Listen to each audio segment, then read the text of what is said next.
Olá, queridos, graça e paz. Seja bem-vindo ao canal do podcast Mais Conhecimento Bíblico, um podcast criado e desenvolvido para aprendermos um pouco mais acerca da palavra de Deus. Quero dizer para você que está do outro lado, que está nos assistindo, que vai nos assistir, é um prazer ter você aqui conosco no canal do podcast Mais Conhecimento Bíblico. Muito obrigado pela sua participação, você que tem nos seguido, tem nos acompanhado, tem nos assistido.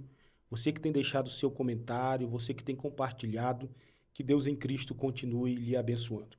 Já quero fazer um convite para você, fique por aqui conosco em mais um episódio. Esse episódio será um episódio onde aprenderemos um pouco mais acerca da palavra de Deus.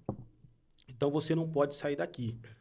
Amém? E compartilhe esse episódio com mais uma ou duas ou três pessoas. Queridos, e nessa oportunidade está comigo aqui o irmão John Leno, que vou estar passando a palavra para ele, está se apresentando em nome de Jesus. Se apresente, varão. Amém. Meus amados, a paz do Senhor Jesus, meu nome é John Leno, diácono, sirvo a Deus ali na Assembleia de Deus Missão, congrego na sede, pastoreado pelo pastor presidente José Hamilton de Amarante. E estou aqui, estou feliz ao atender o convite do pastor João Fernandes e para falar um pouquinho sobre este livro, que é um dos livros mais difíceis de ser compreendido. E hoje nós estamos aqui para falar um pouquinho. É um grande desafio, mas eu conto com a ajuda do Espírito Santo, que é quem nos conduz, e é ele que é o principal intérprete de qualquer um que seja o livro a ser tratado das Escrituras. Glória a Deus. Então, queridos, você não pode sair daqui desse episódio. Já deu para você entender aí? Nosso bate-papo aqui nesse episódio vai ser sobre o livro do Apocalipse, o livro da Revelação. Então, fica conosco, deixa o seu comentário aí acerca daquilo que nós vamos estar batendo um papo aqui, né? Deixa aí quais a sua visão acerca do livro do Apocalipse, amém? Então, fique conosco, não saia daqui. Irmão John Lennon, eu quero já começar com a primeira pergunta para o senhor. Quais as principais escolas de interpretação do Apocalipse e qual delas você se considera mais coerente com o texto bíblico? Por Amém. que eu faço essa pergunta? Porque nós sabemos que existe aí as escolas de interpretação, né, acerca do Isso. livro do Apocalipse. Perfeito, vamos lá. O livro do Apocalipse, ele tem 4 principais escolas, né? São elas o preterismo, o historicismo, o futurismo e o idealismo. É importante a gente entender que essas escolas, elas não estão uma para dizer que a outra está errada, mas são pensamentos, são posições que, ao ler o livro do Apocalipse, a gente vai vamos dizer assim, abraçar uma dessas escolas. Como eu sou assembleiano, e a nossa linha de interpretação bíblica é dispensacionalista, então a gente, ao olhar para o livro do Apocalipse, nós a interpretamos na escola futurista. Mas o que seria as outras escolas? É importante a gente também pontuar qual é a visão de cada escola. Por exemplo, o preterismo. Às vezes a gente usa o termo, mas se a gente não explicar, o irmão que está ouvindo e que Isso, não teve nenhum acesso a esses nomes técnicos não vai saber do que se trata. é O verdade. preterismo ele é uma escola de interpretação e, por incrível que pareça, um dos teólogos muito conhecido, que é o R.S. Sproul, muito conhecido, ele é adepto da escola preterista. E como que essa escola ela vai ler o texto, o livro do Apocalipse? Vai interpretar o livro do Apocalipse como algo que já foi cumprido ali até o primeiro século. Claro que tem o preterismo parcial. E aí a gente já vai entrar em alguns detalhes, né? Mas no geral é isso. O preterismo, a palavra pré, já traz essa visão, né? De que o livro já foi cumprido ali até o primeiro século. Então, é um livro que não tem tanta coisa para a igreja hoje, na visão Na preterista. visão deles, não é isso? Isso, na visão preterista. É um livro já cumprido. Já a visão historicista, que é uma visão também é, bastante conhecida, ela vai interpretar o livro do Apocalipse como algo que está se cumprindo ao longo da história, daí o nome historicismo. E esta visão ela é muito foi muito usada na época da Reforma Protestante. Então, quando a gente fala que ela foi muito usada na época da Reforma Protestante, o Martinho Lutero, por exemplo, ele era um adepto dessa visão historicista. Lutero, ele era um adepto dessa visão, né, a visão historicista, mas não só Martinho Lutero, como, por exemplo, João Calvino. Também ele era adepto dessa escola, o John Knox, John Wesley. Então, veja que são grandes nomes, né? Tudo estava, né, nessa visão Isso, da futurista. Todos eles vinham nessa visão futurista, historicista. Os nomes são muito parecidos, né? Que é o que o livro ele vai se cumprindo ao longo da história. E depois a gente vai até pontuar os capítulos 2 e 3, que são as 7 cartas às 7 igrejas, mostrando Sim. que quando se estuda a história da igreja, a gente vê que a história da igreja é dividida em 7 períodos. E cada um desses períodos vão se encaixar com essas igrejas. Então, é um argumento forte. Eles têm um argumento forte. Só que aí vem a terceira escola, que já é a escola futurista, que aí essa sim é a nossa escola. Existe o futurista que é clássico.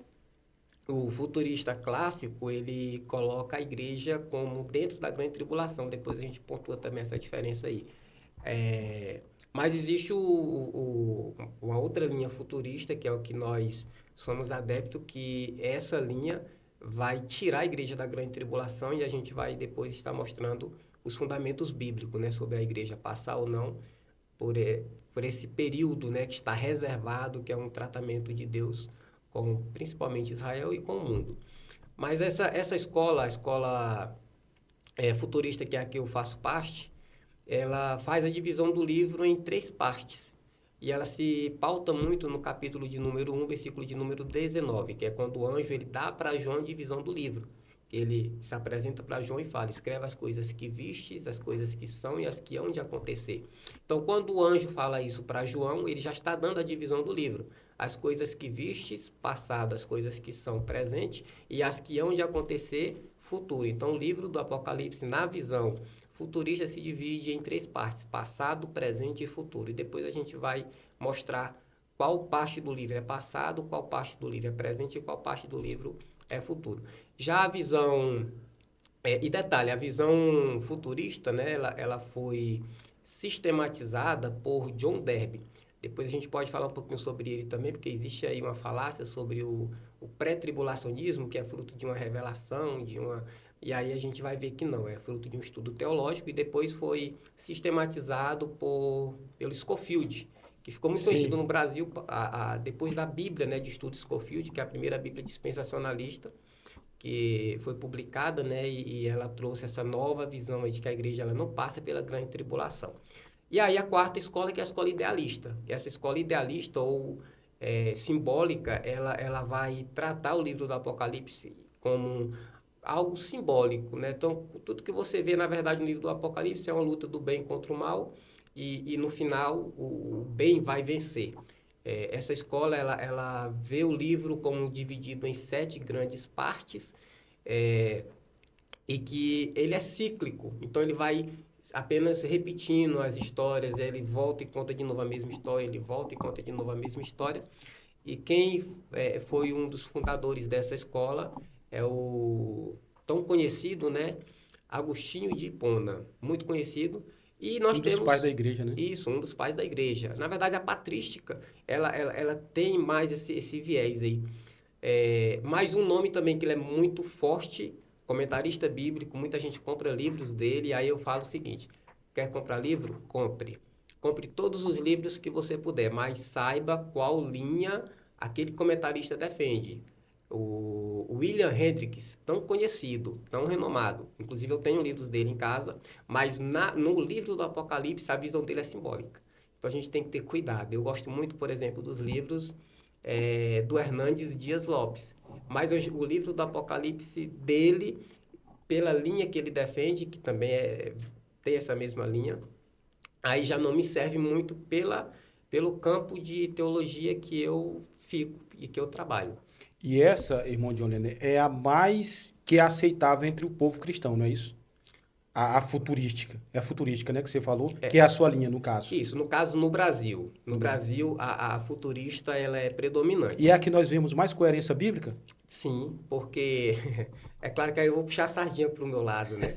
Mas quando você lê o capítulo 1, versículo de número 19, que a gente já falou aqui, ó, escreve as coisas que tens visto. Então, vai escrever um pouquinho sobre o passado. E aí o preterista parece que está um pouquinho aqui, porque se o preterista fala que o livro já foi cumprido, mas aí essa parte aqui do livro já foi cumprida, então você vê que existe um fundamento para o preterismo, por isso a gente não pode olhar para aquele que diz ser preterista e chamar de herege. A gente tem que ter respeito e entender a argumentação e saber qual dessas escolas responde mais perguntas, que aí sim é a parte que a gente tem que trabalhar, né? A questão da argumentação, da narrativa. Mas por que eu digo que é o futurista? Ela é a escola que ela mais responde pergunta, porque ela faz essa divisão. Quando fala assim, as coisas que tens visto, o que João viu? Capítulo de número 1. Ele viu Cristo glorificado. E quais são os ensinamentos do Cristo glorificado? Quando você vai olhar o texto, você vai ver a descrição. Por exemplo, ele tem os seus cabelos brancos como a lã. Isso fala da sua eternidade, mas também fala da sua santidade, da sua pureza. Os seus olhos são como chama de fogo. Isso fala da sua onisciência, porque ele vê todas as coisas. É Hebreus capítulo 4, versículo de número 13. Todas as coisas estão nuas e patentes aos olhos daquele a quem havemos de prestar conta. A Bíblia fala que da sua boca sai uma espada de dois fios, porque ele tem poder de julgar. E também se encaixa o texto de Hebreus, capítulo 4, versículo de número 12, porque a palavra de Deus é viva e eficaz, mais cortante do que qualquer espada de dois gumes. Sim. Ela vai ao ponto de dividir alma e espírito, juntas e medulas, e ela é apta para discernir os pensamentos e propósitos dos corações. A sua voz é como voz de muitas águas. O que isso quer dizer? Quando Jesus fala, a voz do homem ela é silenciada, porque ele tem a última palavra. Fala de um cinturão que ele tem a altura do peito, porque ele é sacerdócio e rei. Ele vai descrever Jesus ali como que tem seus pés como um latão reluzente. Isso fala da sua estabilidade, da sua onipotência. Então, assim, a descrição do Cristo glorificado foi isso que João viu. Então, as coisas que viste correspondem ao capítulo de número 1. As coisas que são presentes são as 7 cartas às 7 igrejas da Ásia Menor, né? Hoje a atual Turquia.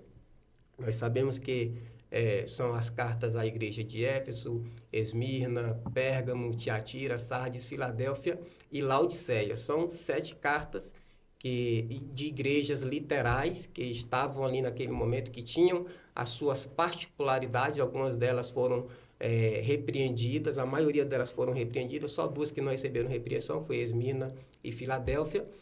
Só uma não recebeu nenhum elogio, que foi a igreja de Laodiceia, mas todas elas receberam uma promessa. Então veja que Deus tem uma promessa para cada uma daquelas igrejas. Um outro ponto também muito importante, em todas elas o Espírito de Deus estava falando, porque em todas elas você vai ver, quem tem ouvido ouça o que o Espírito diz às igrejas. Então, independente da situação espiritual da igreja, a voz de Deus nunca é silenciada. Aleluia, glória a Deus. Irmão Dioleno, é possível combinar elementos de mais de uma visão ou precisamos escolher apenas uma? Então, é importante a gente ter a coerência de escolher uma, mas é possível sim a gente trazer elementos de mais de uma visão, inclusive que aí entra a quinta escola. Eu falei das 4 principais porque elas são autênticas. E é as Mas que tem mais... isso. E a quinta escola, que é a escola eclética, que é justamente aquela que junta todas as 4 visões. É importante, por exemplo, a gente observar o preterismo. E aí você tem o preterismo parcial. Ele vai dizer que a maior parte do livro foi cumprido, ficando apenas os capítulos 21 e 22, que ainda vão se cumprir. Ao falar isso, porque você tem o preterismo mesmo raiz, né? Que fala que tudo já foi cumprido, inclusive esse novo céu e nova terra. Que eu não consigo ver como a explicação que eles dão vai ter coerência, mas é uma posição. Mas aí quando você faz um preterismo parcial, ele está dizendo que uma parte é futurista, entende? Nós que somos futuristas, a gente entende que há também uma linguagem simbólica. Então, apesar de... Porque você vê o capítulo de número 3, uma besta que vem da terra, uma besta que Sim. surge do mal. Capítulo de número 12, uma mulher que está que vai dar à luz um filho varão que vai regir as nações e que um dragão vai perseguir aquela mulher e ela vai fugir. Você vê que há uma linguagem simbólica. Então, parece que a visão futurista também lê com a visão um pouco simbólica. E aí, às vezes, as pessoas não entendem que o fato da gente fazer essa leitura literal não impede a gente de entender o simbolismo que está presente no texto. Por exemplo, quando Jesus fala, eu sou a porta, ele não é literalmente uma porta, ele está usando uma figura de linguagem para dizer que ele é o único acesso que nos leva ao Pai. Então, a interpretação é literal, apesar da linguagem ser simbólica. Então, é possível, sim, fazer essa harmonização entre mais de uma escola, mas a gente tem que ter essa coerência de escolher uma e falar essa que mais me representa. Até voltando à pergunta anterior, porque eu não falei sobre as coisas que são. Eu expliquei sobre o capítulo 1, capítulo 2 e 3, mas aí ele fala assim, ó, e as coisas que hão de acontecer. As coisas que hão de acontecer correspondem aos capítulos de número 4 até o capítulo de número 22. Até o início do capítulo de número 4, ele começa dizendo o seguinte, e depois destas coisas.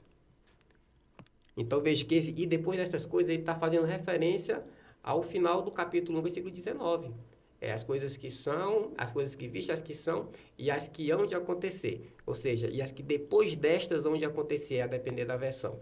Então, ele começa o capítulo quase dizendo, e depois destas coisas. Depois dessas coisas o quê? Depois da era da igreja, que é o capítulos 2 e 3. Aí, João vê uma porta aberta no céu, uma voz como de trombeta falando com ele, sobe aqui. E aí, no versículo de número 2 fala, e logo fui arrebatado. Aí, Então, só abrindo um parênteses, Mundialino. Esse capítulo 4, ele representa a igreja sendo arrebatada? Quando João é arrebatado? sim, literalmente. E aí, quando a gente faz essa leitura, parece que a gente está usando a linguagem simbólica, né? E, de fato, a gente usa, é o que eu falei anteriormente, a gente usa a linguagem simbólica porque o livro do Apocalipse, ele tem ele dá essa liberdade de fazer uma linguagem simbólica. Aqui, João, quem é João? Ele é o último dos apóstolos vivos. Nessa época, ele tinha cerca de 90 e quase 100 anos. Ele morreu com a idade avançada, né? Então, nesse momento aqui, ele, sendo arrebatado, ele representa o arrebatamento da igreja. É interessante que aí o período da grande tribulação ele vai começar a partir do capítulo de número 6 do Apocalipse, porque o capítulo de número 5 é um interlúdio, é um momento que está ali presente, que vai fazer uma narrativa do céu, e aí você tem capítulo 1, Cristo glorificado, capítulos 2 e 3, a era da igreja. Você tem no capítulo 4, a igreja sendo arrebatado na representatividade da pessoa de João, né? João representando a igreja. No capítulo de número 5, a igreja está no céu adorando o Cordeiro, né? Aqueles 24 anciãos, que muitos debates são feitos, né, sobre a identidade desses 24 anciãos. Eles são literalmente a igreja, né? A totalidade da igreja. Por que o número 24? Porque é trabalhada a questão dos 12 apóstolos e os 12 patriarcas do Antigo Testamento. Porque anciãos, você vai estudar a cultura judaica, você vê que os anciãos é aqueles que têm o direito de julgar, eles ficavam às portas da cidade, julgavam as causas importantes. A Bíblia vai dizer que eles tinham tronos e tinham coroa. Anjo não tem trono e nem tem coroa. Já a igreja foi prometido o trono e foi prometido coroa. Eu me lembro do anjo que quis um trono, né? Ele falou, subirei mais alto céu. Mais alto céu acima das estrelas de Deus, exaltarei o meu trono e serei semelhante ao Altíssimo. O que aconteceu com ele? Ele caiu. Então, anjo não tem trono e anjo não tem coroa. Esses 24 anciãos aqui é a totalidade da igreja que se apresenta no céu após o arrebatamento e eles adoram o Cordeiro. Eles colocam suas coroas sobre o chão e adoram. Então, esse momento aqui é o momento de adoração, o momento que acontece no céu. Capítulo de número 6 já vai abrir o período da grande tribulação com a abertura dos selos. Aquele livro selado ali, que são os 7 selos, né? Você tem o primeiro selo, o Cavaleiro do Cavalo Branco, depois o Cavaleiro do Cavalo Vermelho, depois o Cavaleiro do Cavalo Preto, o Cavaleiro do Cavalo Amarelo. São os 4 primeiros selos representando ali o início da grande tribulação. E aí a gente depois pode até estar falando um pouquinho mais sobre ele, mas esse período da grande tribulação, ele vai do capítulo de número 6, se estende até o capítulo de número 18, claro que ele entra no 19, porque aí é onde ele encerra. né, o período da grande tribulação, com a vinda do verdadeiro Cristo montado no verdadeiro cavalo branco. É no Só que aí, capítulo 19, versículo de número 11, fazendo um contraste do capítulo de número 6. sim, só que aí no 19, então, no caso, já é a igreja sendo arrebatada.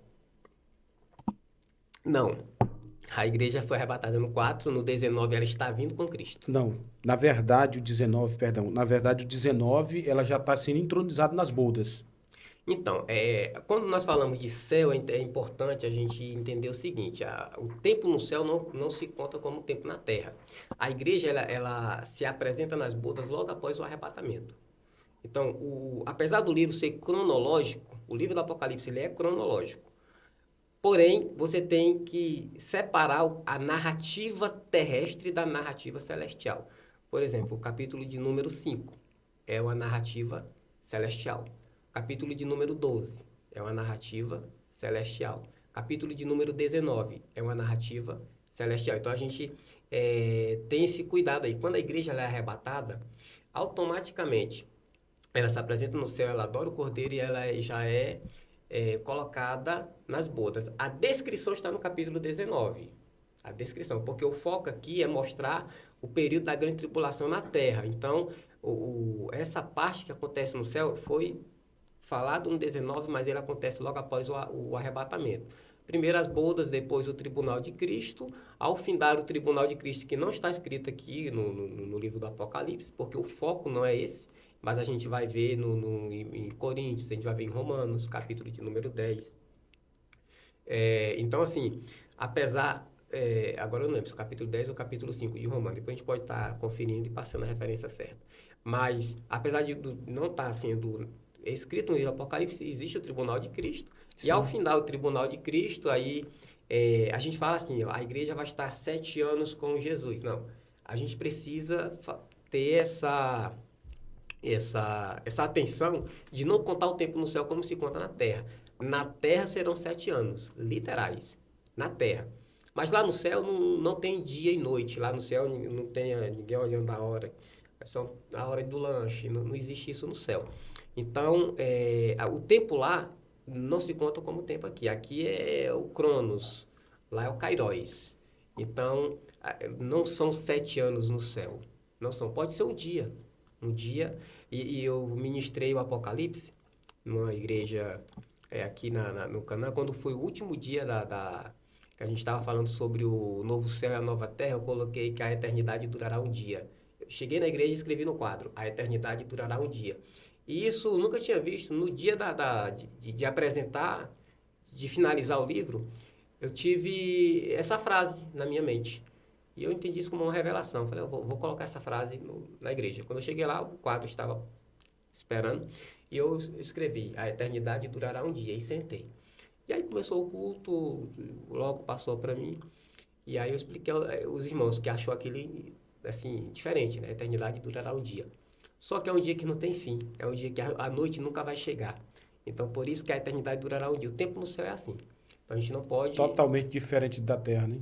Totalmente diferente da terra. E aí, irmão Dioleno, eu lembro lá que Pedro, acho que é Pedro que escreve, não sei se na primeira ou segunda, estou bem lembrado, que ele fala que acerca dos 1000 anos, né?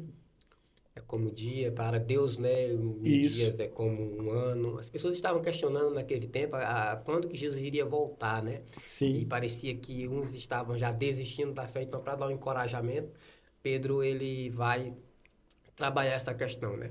Porque, na verdade, todas as promessas que Deus nos fez, elas serão cumpridas. Glória a Deus. E uma delas é a volta de Jesus. Nós estamos aguardando. Glória a Deus. Querido, você que está nos assistindo aí, deixe seu comentário a respeito do que nós estamos tratando aqui, conversando, batendo esse diálogo. Deixe aí qual a sua opinião. Irmão Dioleno, por que, na sua opinião, tantos cristãos têm dificuldade em interpretar o livro do Apocalipse? Por que eu pergunto isso? Tem pessoas que dizem assim, tem pessoas que ficam até com medo de ler o livro do Apocalipse. Verdade. Eu vi uma certa irmã falando, ela disse assim, não, eu gosto de ler todos os livros da Bíblia. Menos. Mas do livro do Apocalipse eu não consigo. É o livro rejeitado. É um livro rejeitado. Só repete a pergunta aí. Por que, na sua opinião, tantos cristãos têm dificuldade em interpretar o livro do Apocalipse? Primeiro, porque não lê. É um dos pontos. É um dos pontos. Primeiro, porque não lê. Segundo, por causa da quantidade de linguagem simbólica que está presente, a gente não pode negar. Está presente aqui. Por exemplo, no capítulo de número 1, Jesus está no meio dos candeeiros. Isso. Aí a pessoa para ali, não achou difícil, né? Não continuou a leitura. Mas quando você continua lendo o texto, você vê que aqueles candeeiros ali é as igrejas. Então o próprio livro vai dando a interpretação. A própria Bíblia vai interpretando a própria Bíblia. É a primeira regra, né, da hermenêutica, a Sim. mais, vamos dizer assim, aquela que traz mais segurança, né? O próprio texto ele vai se explicando. Então, quando você começa a ter familiaridade com o texto bíblico, você vai ter mais facilidade. É claro que você vai chegar em alguns textos ali que vai exigir um pouco mais de estudo. Eu costumo dizer que a Bíblia Sagrada é o único livro que toda vez que você pega para ler, o autor está do seu lado. Então, nunca leia a Bíblia Sagrada como você lê um livro de receita, né? Vou fazer um bolo aqui, vou olhar esse livro, é totalmente diferente. A Bíblia Sagrada você vai ler, o certo é você orar, pedir discernimento, e aí sim você vai encarar essa viagem. Isso aqui é uma grande viagem, né? O livro do Apocalipse ele é o final de uma carta de Deus para a humanidade. Então, assim, ó, começou em Gênesis, encerrou no Apocalipse.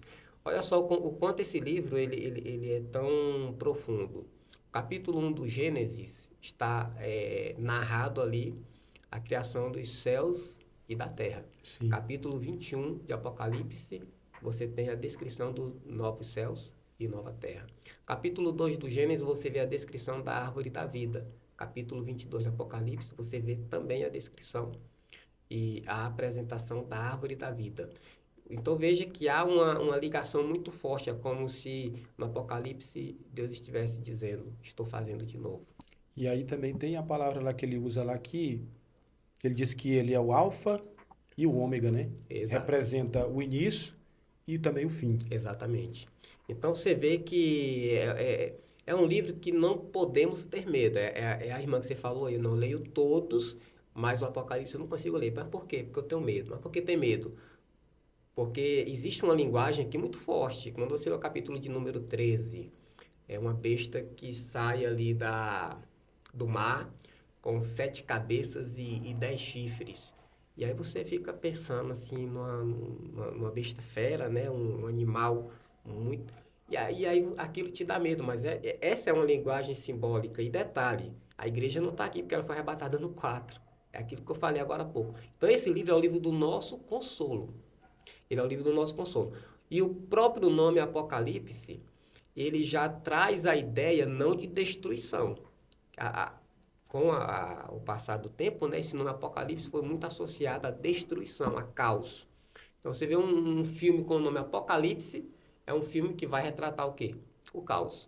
Mas quando você lê a Bíblia, não é o caos que está sendo tratado aqui. Até o nome Apocalipse, quando você vai procurar no termo grego, você tem o prefixo apó e o sufixo calípto.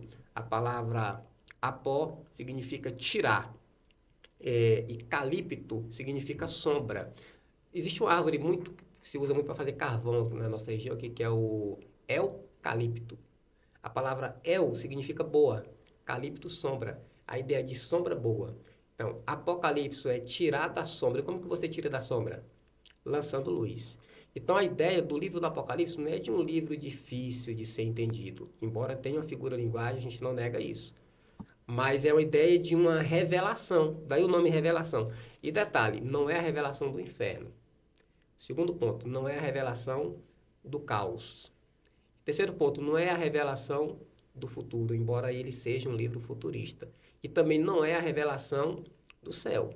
Ele é a revelação, aí você lê o capítulo 1, versículo de número 1, revelação de Jesus Cristo. Por que ela é a revelação de Jesus Cristo? Porque no capítulo de número 1 ele apresenta o Cristo glorificado. Sim. Capítulos 2 e 3 ele apresenta o Cristo que está no meio da igreja. Capítulos 4 apresenta o Cristo que arrebata a igreja. Capítulo de número 5 vai mostrar o Cristo que é adorado pela igreja no céu. Capítulo de número 6 ao 18, o Cristo que julga o mundo. Depois a gente pode falar um pouquinho sobre cada um dos capítulos. Capítulo de número 19, o Cristo que vem com a igreja.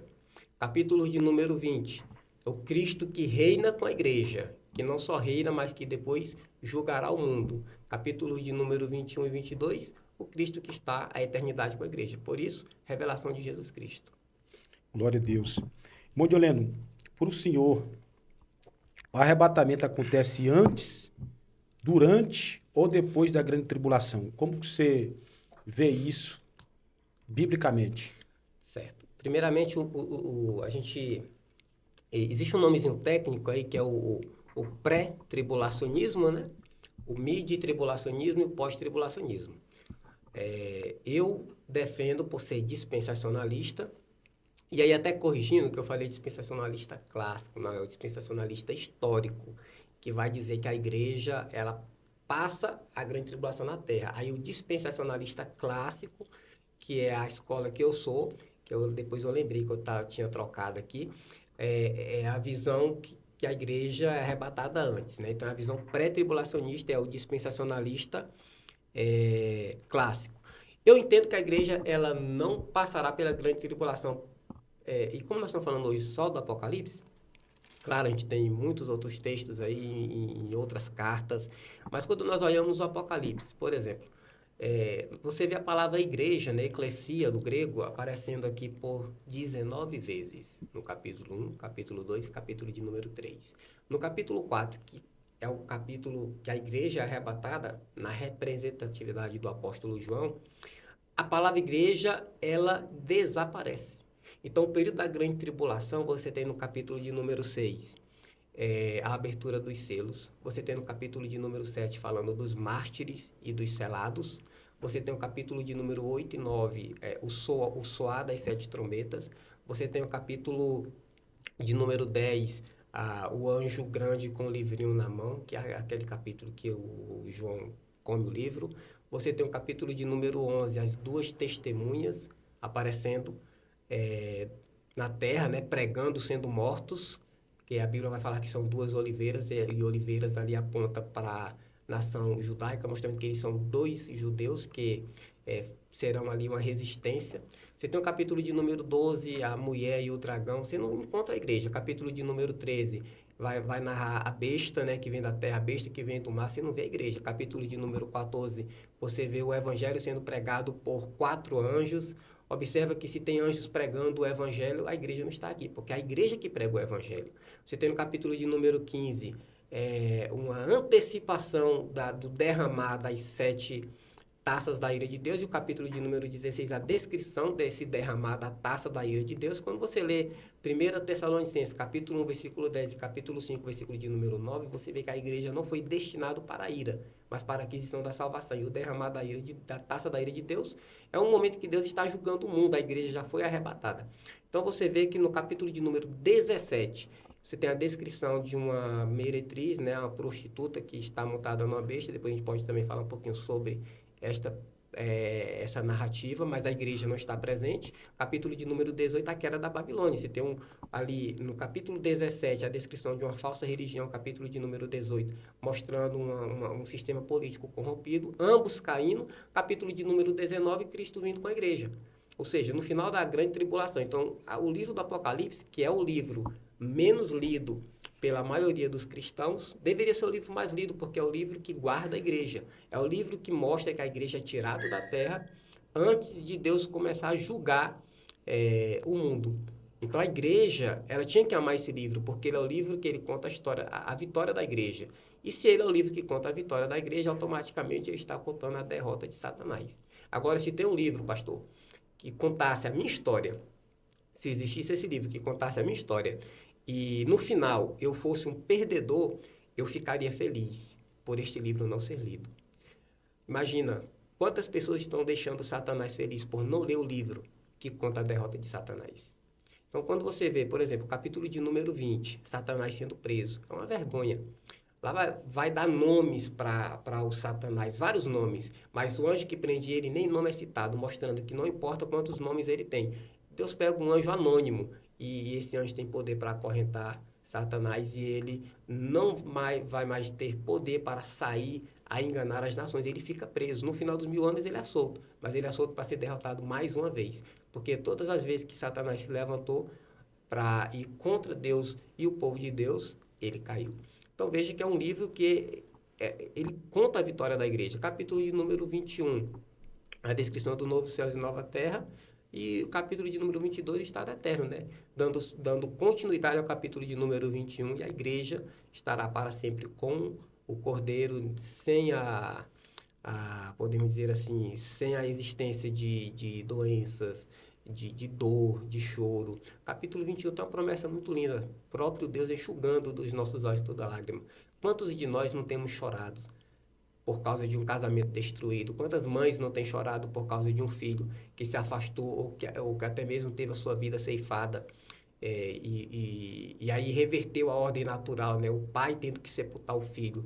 Mas ali no novo céu e na nova terra, todas essas lágrimas serão enxugadas.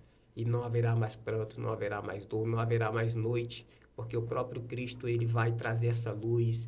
Não haverá nem sequer templo, porque ele é o nosso tabernáculo. Então, é um livro que traz a esperança para a igreja. Glória a Deus. Então só perde quem não para estudar ele, né? Só perde quem não É um lê. livro que está já revelado a derrota de Satanás e já revelado o futuro glorioso da igreja. Exatamente. Glória a Deus. Louvado seja o nome do Senhor. Irmão Dioleno, questão do arrebatamento. É um evento secreto ou invisível? Eu percebo que é uma discussão grande de algumas Sim. pessoas quando se trata acerca disso. Se o arrebatamento é secreto ou invisível. Como que você vê na sua visão? Vamos lá. Primeiro, ele é tanto um quanto o outro. Ele é secreto para o mundo, mas ele é visível para a igreja. E aí eu vou entrar um pouquinho no capítulo de número 24 para responder essa pergunta de Mateus, porque Pode ficar à vontade. capítulo de número 24, apesar de muita gente achar que aqui não tem o arrebatamento da igreja, lendo minuciosamente, eu encontrei sim que aqui, de forma figurada, Jesus ele vai apresentar a igreja sendo tirada da terra de forma secreta, o que responde muito bem a sua pergunta. Quando nós olhamos aqui o capítulo de número 24, deixa eu só localizar o versículo aqui.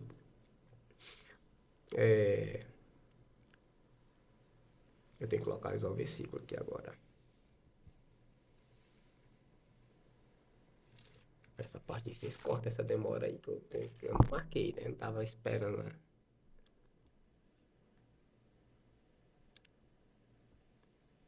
Quando vai falar de Noé. Quando ele vai citar Noé.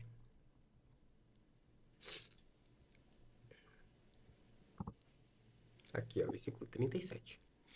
Então, capítulo de número 24, versículo de número 37 diz o seguinte: E como foi nos dias de Noé, assim será também a vinda do Filho do Homem.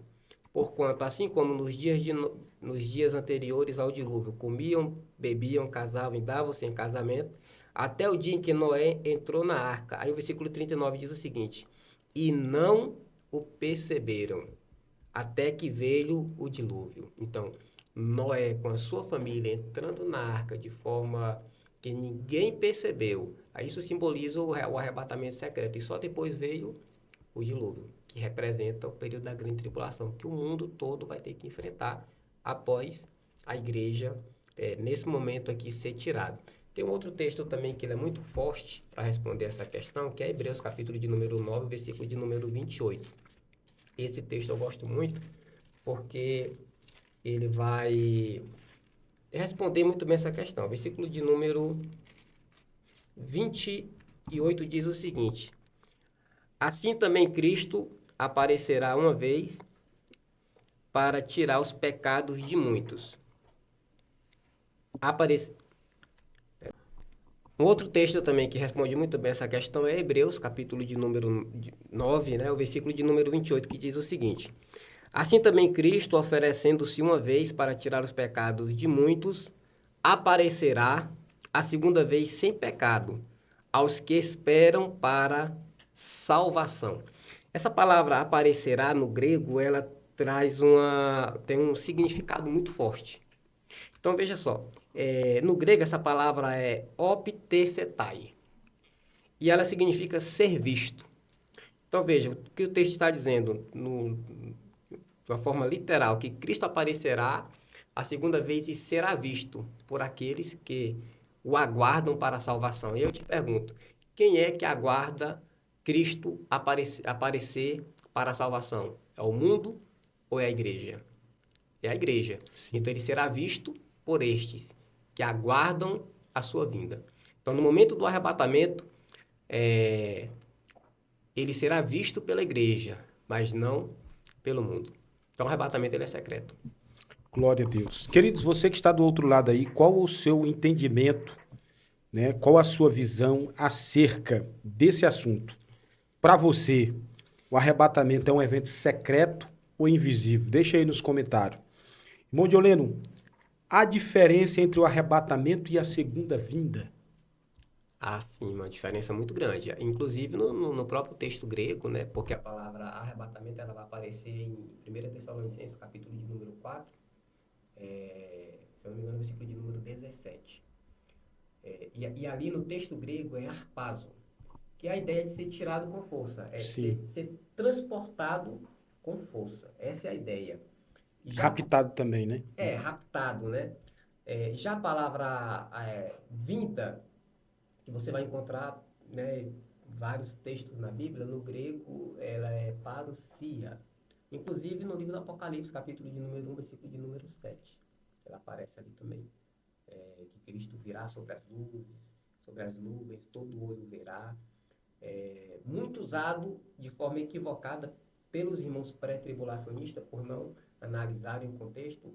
O texto de Mateus, capítulo de número 24, quando fala que aparecerá no céu um sinal do Filho do Homem vindo sobre as nuvens, vai enviar seus anjos aos quatro cantos da terra. As pessoas pegam aquele texto, lê e prega, né, dizendo que Jesus vai vir arrebatar a igreja. Aquele texto não está falando de arrebatamento, aquilo ali é a vinda gloriosa.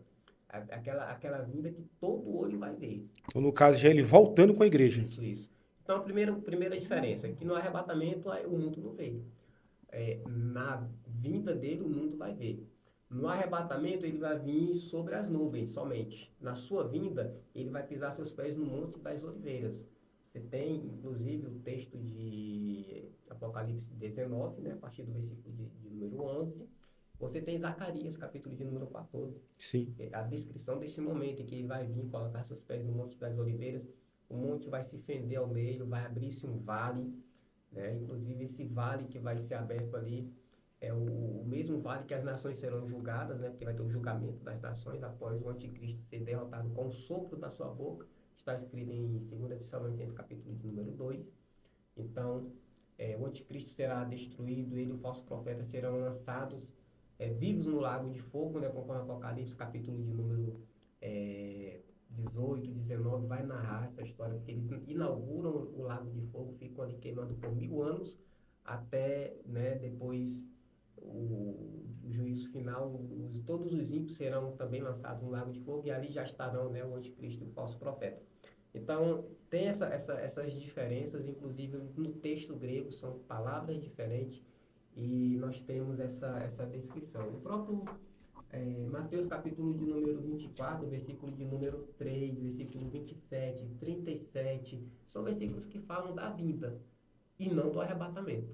Então a gente precisa... Onde algumas pessoas fazem a confusão quando se fala acerca disso, né? Fazem a confusão. Porque quando você olha o capítulo de número 24, e aí seria até interessante a gente voltar outro dia para falar só sobre esse capítulo, porque o capítulo 24 ele é muito rico, de Mateus. Ele começa, na verdade... os discípulos estão admirados com o templo. Aquela obra, que é uma obra grandiosíssima. Alguns né? estudiosos vão dizer que era uma das 7 maravilhas bonitas daquele tempo, né? Porque aquele templo, ele é, na verdade, o segundo templo, né? Você vai falar que é o terceiro. Não, o terceiro templo vai vir ainda. Mas é o segundo templo reformado. Você tem o primeiro templo, que é o de Salomão, o segundo templo, que é o templo de Zorobabel, e aquele é o templo de Zorobabel reformado por Herodes, que estava fazendo aquilo para poder ganhar, vamos dizer assim, fazer uma aliança política. Então ele foi ampliado 40 vezes mais. Imagina. Aí Jesus olha para aquilo ali e fala, ó, aqui não vai ficar pedra sobre pedra que não seja derribada. Os discípulos ficam assustados com aquilo. E aí eles chegam para Jesus em particular e eles fazem 3 perguntas para Jesus. Isso no capítulo de número 24, eu estou nos primeiros versículos. Eles falam assim, ó, quando acontecerão estas coisas? Que sinais haverá da tua vinda? Parousia. Não perguntam do arrebatamento. E sobre o fim do mundo. Então eles fazem essas 3 perguntas. E aí Jesus vai trabalhar respondendo essas 3 perguntas. No versículo 37, ele dá uma pinceladazinha sobre o arrebatamento secreto, figurado na pessoa de Noé, como a gente já falou anteriormente. Mas o foco ali é responder essas perguntas. O contexto ali é completamente judaico. Ele vai falar sobre para orarem para não ser no sábado. O que a igreja tem que se preocupar com o sábado? Eu vou orar para Jesus não vir no sábado. Então, veja que aquilo ali está usando uma linguagem extremamente judaica. Ele fala sobre, até me foge a memória aqui, mas são muitas referências que estão voltadas ao povo judeu, porque no arrebatamento, quando a igreja for arrebatada, Cristo, vamos dizer assim, Deus, né, vai tratar literalmente com o povo judeu, claro, com o mundo todo, mas o foco é tratar com o povo judeu, porque hoje, que aí tem aqueles que fazem aquela confusão, né, da teologia da substituição. Sim.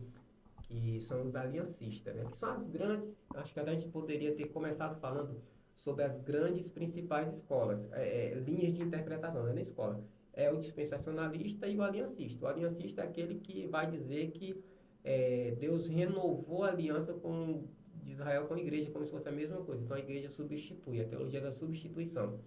Quando você estuda Daniel, capítulo 9, versículos 24 a 27, a profecia das 70 semanas, que estão determinadas para o teu povo e sobre a tua cidade, para o teu povo. Quem é o teu povo? O povo de Daniel, o povo judeu. Qual é a santa cidade de Daniel? Jerusalém. Então você vê que aqueles 70 semanas ali, que convertido em anos são 490 anos, se cumpriu na íntegra as 69 semanas, faltando apenas uma semana que está para se cumprir, né, entre esse período da graça aí, entre a morte e ressurreição e a segunda vinda de Cristo, que é quando... Então você tem esse momento aí. E aí é interessante que, pelo fato da igreja não ser Israel, então agora Deus está tratando literalmente com Israel. No período da grande tribulação, a igreja não pode estar presente. Mas aqueles que usam a teologia da substituição, então a igreja tem que estar presente. Porque a profecia foi para o povo de Daniel, mas a igreja é o povo judeu agora, né, o Israel de Deus. Paulo usa essa expressão uma única vez, com um propósito específico, escrevendo aos Gálatas, e por causa disso eles fazem essa confusão. Irmão Diolendo, os 4 cavaleiros do Apocalipse, nós já até falamos um pouquinho, mas vou repetir de novo vou repetir aqui novamente. Os 4 cavaleiros de Apocalipse 6 são figuras literais ou simbólicas? Como que você vê isso na sua visão? Perfeito. Claramente aqui é uma linguagem simbólica, né? Claramente. Porém, a narrativa é literal do que vai acontecer. Então você tem o primeiro cavaleiro, é o cavaleiro do cavalo branco. Né? O primeiro selo é aberto e João vê um cavaleiro que sai montado em um cavalo branco. Abriu um parênteses. E esse cavalo, um bocado de gente também faz aí uma grande confusão pensando que é o Cristo. Exatamente. E até igrejas que fazem um papel de evangelização, até, né, a gente fala isso com tristeza no coração, muito melhor do que nós. Sai de porta em porta e para eles esse cavaleiro aqui representa Cristo. É o Cristo, para eles é o Cristo. O que não faz sentido o Cristo vir, depois de Cristo vir, você ter guerra, você ter fome e depois morte. Porque depois do cavaleiro do cavalo branco, você tem o cavaleiro do cavalo vermelho. Sim. Trazendo guerra. Depois da guerra, o que acontece? A economia do mundo é desestabilizada. Sempre depois de uma guerra, a economia é desestabilizada. Então vai vir o período de fome, que é o cavaleiro do cavalo preto. E depois o cavaleiro do cavalo amarelo trazendo morte. Né? E aí o cavaleiro quando o quinto selo ele é aberto, João vê as almas daqueles que foram mortos, né? Estão aí debaixo do trono, clamando por justiça. Então quando você olha, você vê, aqui há uma linguagem simbólica. Não é que vai vir montado em um cavalo literal, mas essa linguagem aponta para algo literal. E por que que esse cavaleiro do cavalo branco aqui não pode ser Jesus? Porque o verdadeiro Cristo vai vir no capítulo 19, montado em um cavalo branco. Esse aqui, o texto diz que ele saiu para vencer, ele não sai vencedor. Ele saiu para vencer, parece que vai vencer. Ele tem um arco, mas o nosso Cristo tem uma espada. É até interessante porque parece que ele tem um arco, mas a flecha ele não tem, né? Então você olha, você vê os detalhes que revela que ele não é Cristo. Mas por que o cavalo branco? Ele traz aquele primeiro momento da grande tribulação, onde ele vai fazer o acordo de paz, que está na narrativa de Daniel, capítulo 9. Vai falar que na última semana vai ter um acordo de paz e tudo, mas na metade da semana ele vai romper o acordo.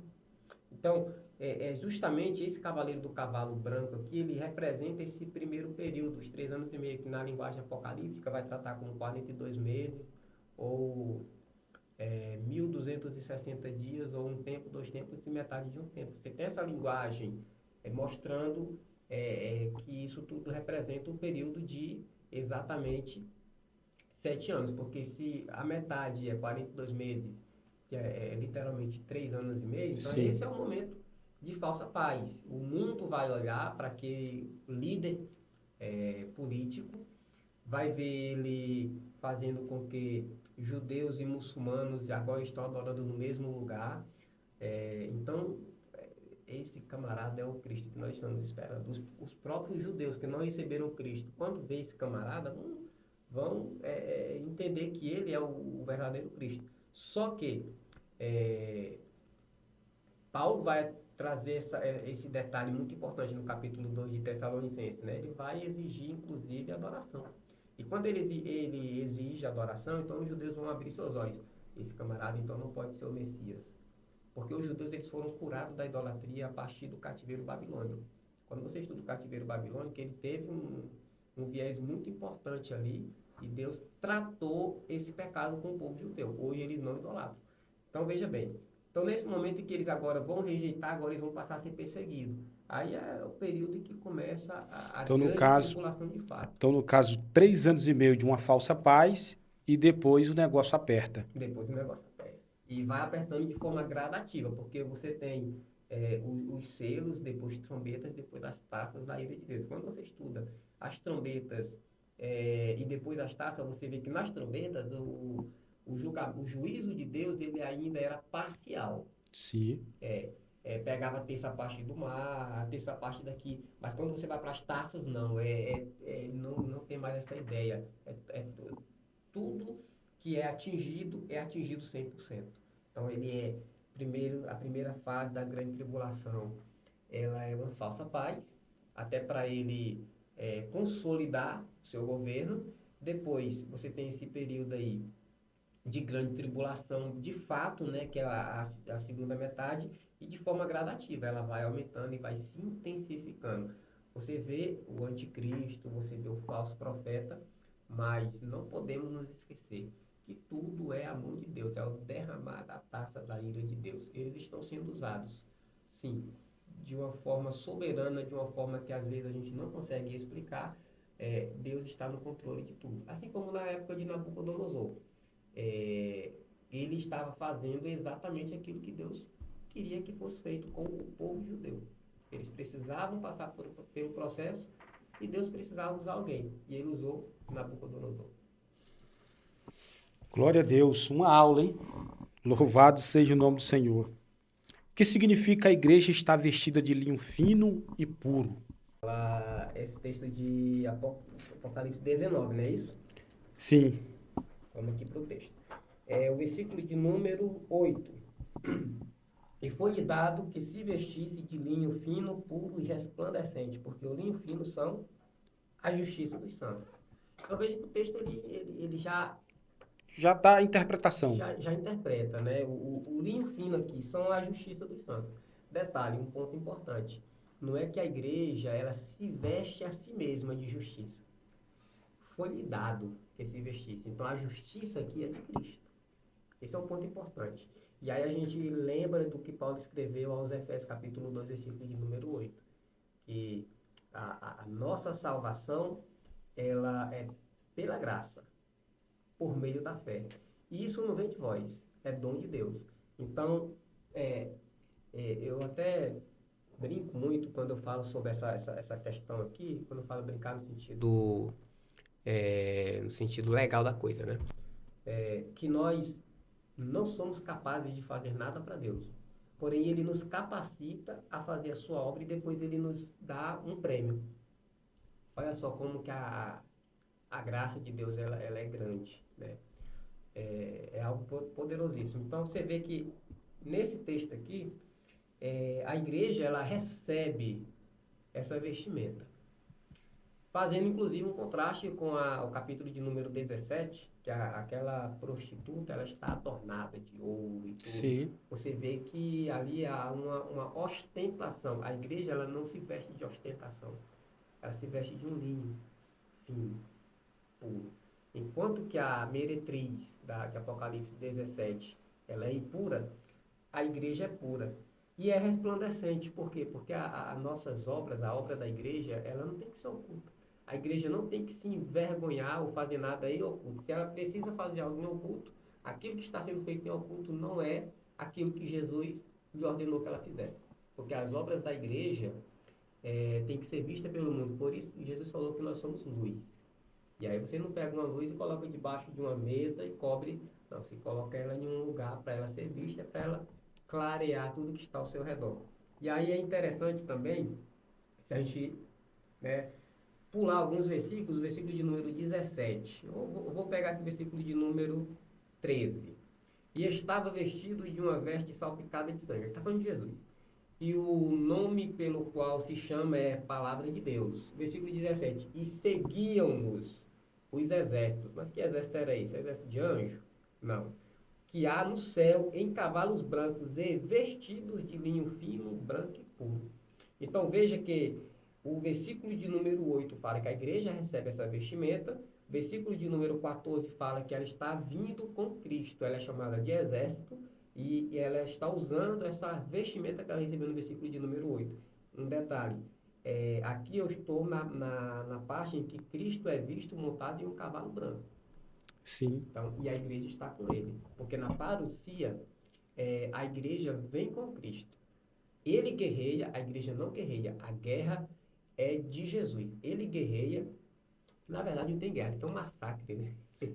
Na verdade, aí é a segunda vindo com os santos vindo com ele, que é o que Judas vai falar, né? Que viu ele vindo com os milhares e milhares de seus anjos, não é isso? Exatamente.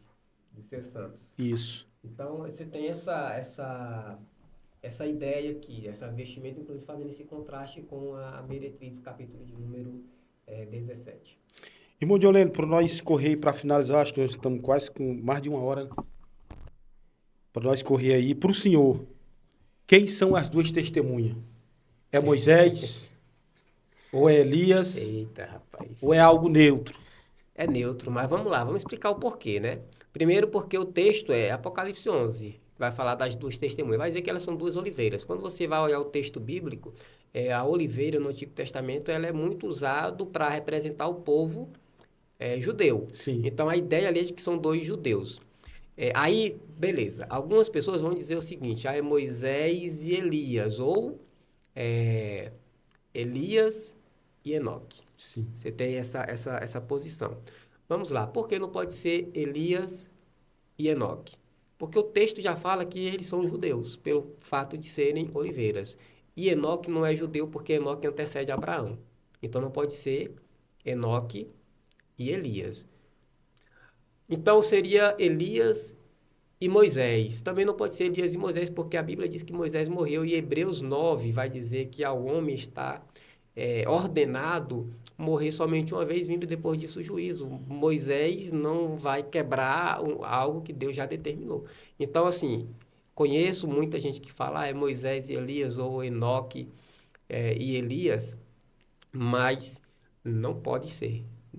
esses nomes não são aqueles que representam. Aí uns dizem assim, não, mas Malaquias disse que Elias teria que vir. E pelo fato de eles fazerem, né, cair fogo do céu, e parece muito com o ministério de Elias. Só que Jesus ele já disse que Elias já veio. Então, Jesus ele já interpretou a profecia de Malaquias, que Elias já veio, as pessoas não perceberam que ele veio, e que ele veio na pessoa de João Batista. Então, se Jesus, que é Deus, e que inspirou, né, conforme Pedro você vai falar, né, no capítulo de número 1, versículo de número 2, na sua primeira epístola, que toda profecia foi inspirada por Deus, nenhum homem escreveu de si mesmo, mas sim inspirado por Deus. Ele já trouxe a interpretação de que Elias já veio na pessoa de João Batista, ele não poderia vir de novo. Então Elias não pode vir. Enoque nem judeu é. E Moisés já morreu, não pode morrer de novo. Então, é neutro.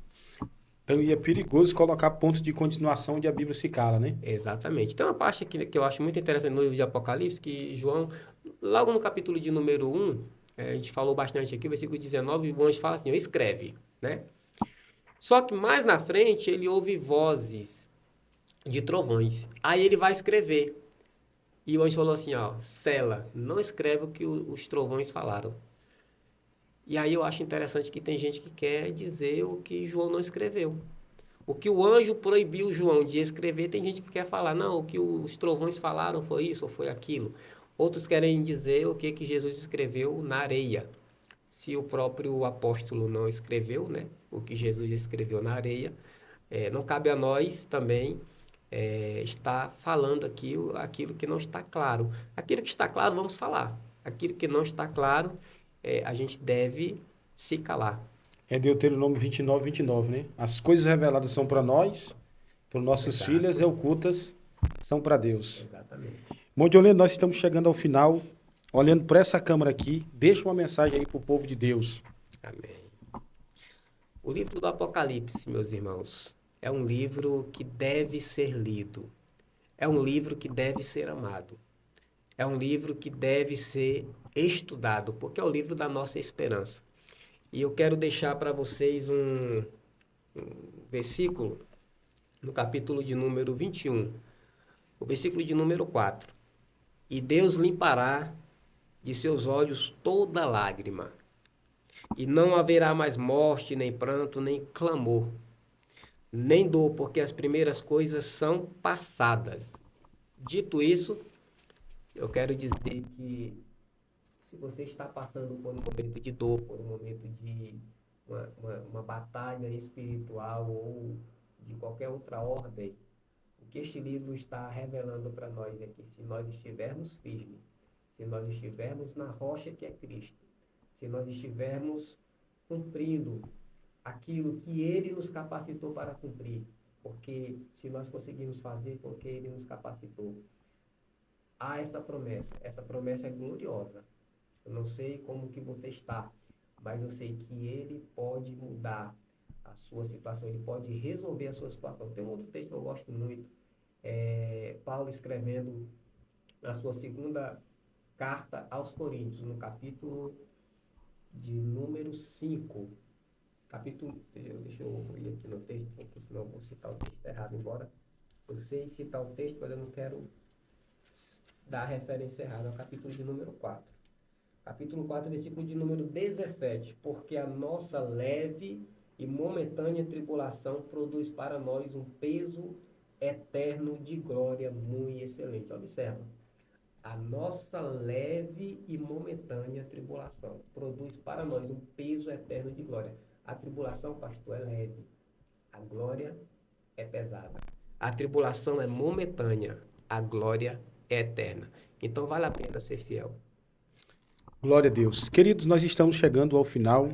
Muito obrigado por você estar conosco aqui, nos assistindo nesse episódio.